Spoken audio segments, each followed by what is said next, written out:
Welcome to another Win-Win Math video. Today's video, we'll be writing a quadratic equation that passes through these 3 points. Well, if you take a look at these 3 points, you notice 2 of them, they will have the same y value. So what can we do with this? So let's take a look at the graph, and here's the graph of it with those 3 given points.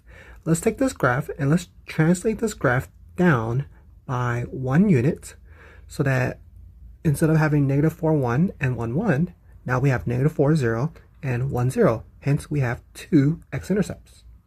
So we can write an equation for this blue curve, this blue parabola. We can then translate it back up, and we'll get our equation that we want.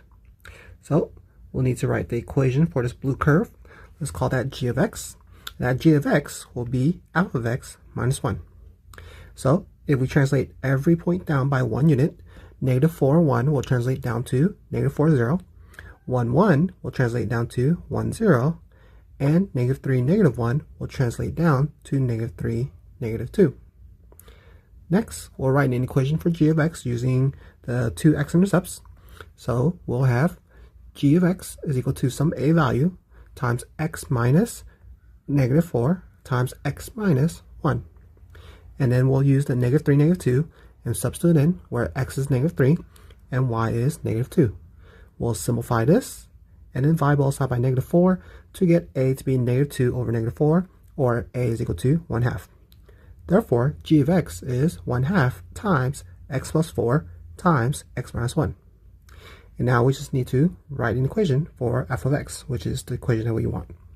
So, since g of x is equal to f of x minus 1, then if we can add 1 to both sides, we'll get f of x to be equal to g of x plus 1.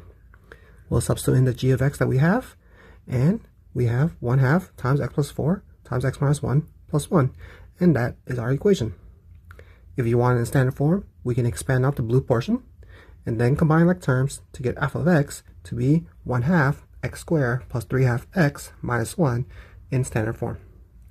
If this video helped, give it a like, subscribe for more, click on the video on screen to keep learning. Thank you.